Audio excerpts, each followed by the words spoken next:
Yeah, what the fuck, we'll do another video. I got some time today. So, wow, I've given you a lot of information. A lot of firsts, actually. I can't find them in my own sort of spare time. I'll traipse around the internet and see if it even gets mentioned anywhere, and wow, nothing. You know, I got an email, before we start this, I got an email asking why I don't charge for my information, that I could probably clean up with a ton of books and make everyone pay $20, $30 a book. Which, there is a company out there that definitely does that now. My response was, no pagan publisher, because they're all, for the most part, Illuminati owned, would ever let me publish a book through them. They don't want that kind of information out there because it's effective and it works. They want you to have a tidbit of occultic knowledge, but they always want you to feel as though there's something missing or something lacking in you, that you can't make it work. And so you keep buying another book and another book and another book, and you think it's all in a book. It's really not. It's inside you. I'm just giving you the keys and the symbols to, it's like a roadmap inside your psyche to find those doorways to open up, and then you end up in the astral realm, and then you start dealing with entities outside of your own interpersonal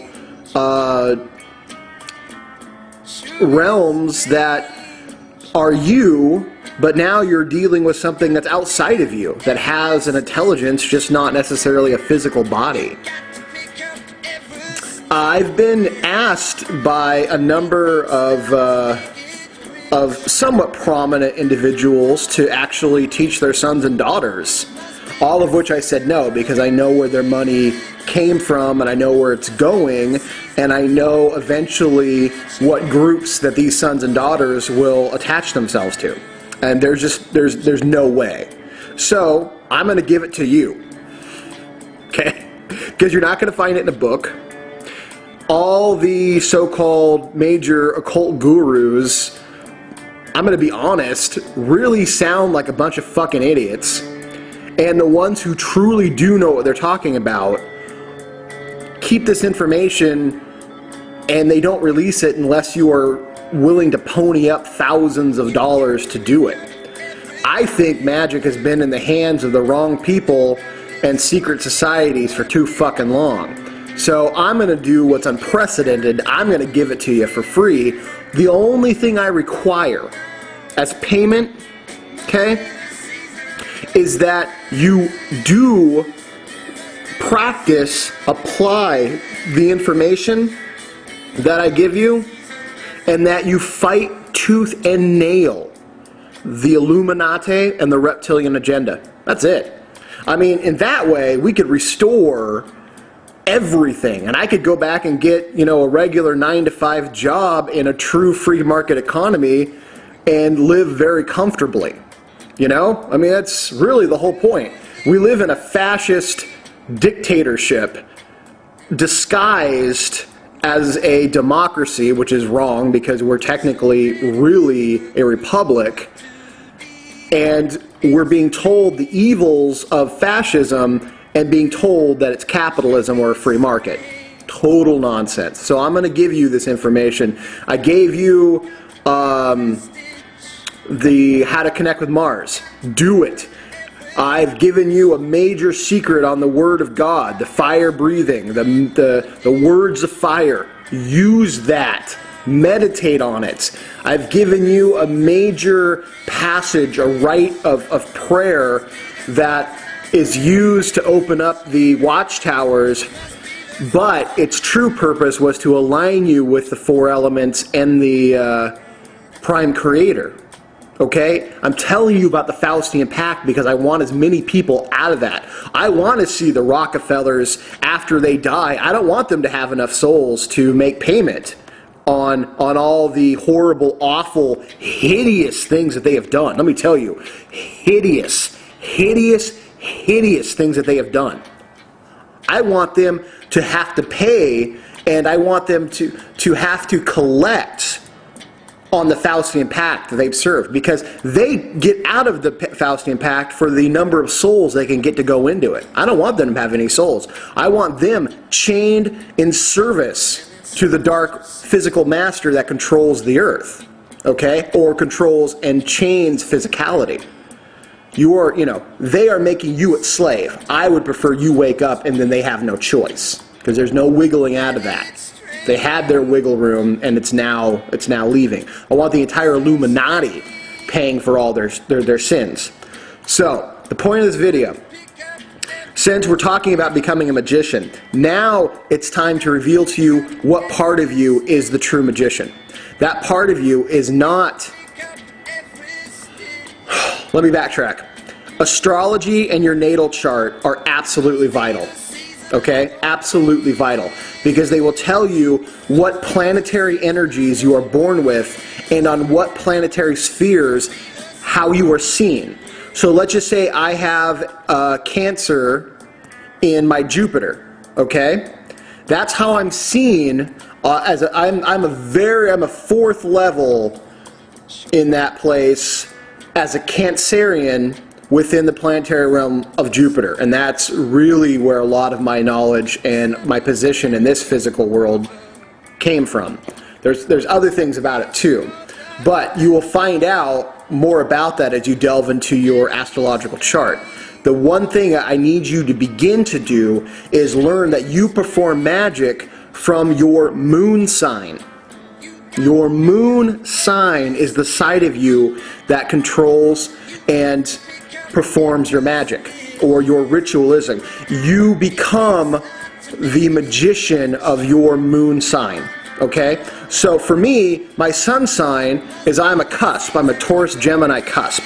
Okay? I'm disgustingly Taurus in everything. Physicality, personality for the most part, really marred in there with a lot of Gemini aspects. But my moon sign is Scorpio. So my magic, because magic comes from your sexual prowess, okay? It comes from your sexuality, your masculinity, your femininity, and how you express sexually. It's doubled for me because that is what Scorpio represents, and it is also my moon sign.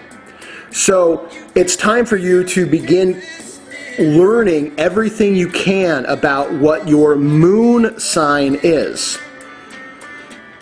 What colors are associated with it, what planet is associated with it, what gemstones are associated with it, what stories are associated with it, what legends, what gods, what deities, what spirits, everything in the realm of your astrological moon sign. Okay, so for me, astrologically, moon sign, Scorpio, planet, Pluto, dark, watery, Pluto, Hecate, Odin, all these things. My real magical magician mindset focuses from that of Scorpio. So, yes, certain magicians, I am one of them, also have regalia that I wear only when I am in the aspect of actually working inside the circle. Okay? Though that regalia is colors that are specifically attributed to my moon sign. They are the gemstones specifically related to my moon sign. My magical name, while Bearheart is a Germanic folk name, that is not my true magical name. That's something you never reveal to anyone outside of your working lodge, and even then under strict circumstances. You also want to accentuate the physical governings of your astrological moon sign. So for Scorpio, it's the genitalia. I don't need a lot of whatever. I don't need to accentuate all that much. But what I'm saying is, I have a friend who has his moon sign is Taurus. So we accentuate his neck and his shoulders. Things that accentuate and give credence to those particular aspects of that astrological sign. You begin to cultivate a magical personality. A personality that you become based on your moon sign when you enter into the circle to perform real magic, to perform conjurings, to perform anything big. I have my usual attire that I'll do when I'm not necessarily really wanting to get into my magical personality, because it's heavy. My magical personality is very heavy, and other people have pretty heavy magical personalities too. And it's something it takes a day or two to really come out of. So when I'm doing the heavy stuff, I get into this. But even when I'm not, and I need to shift over to a magical thinking anyways, I find that it's instantly there. So you need to begin to cultivate a personality that you don't put on until you absolutely have to, and when you're done, you take off.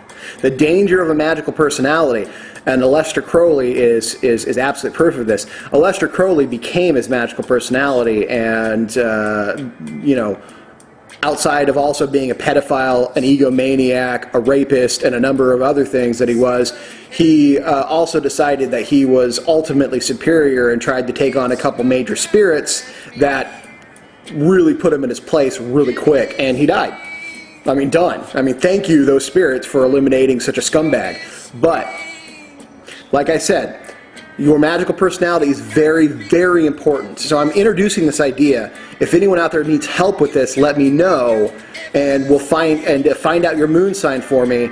We'll talk about the kind of things that you would like to accentuate with your magical personality. I really think it's something you should very much look into. It'll help you cultivate a real sense and presence. The more confidence that you have in being a magician, the more effective you will be. So there's some homework. Look into your moon sign, find out its associations, and then begin to cultivate a name, a personality, and even a look that you would have. If you need help, let me know.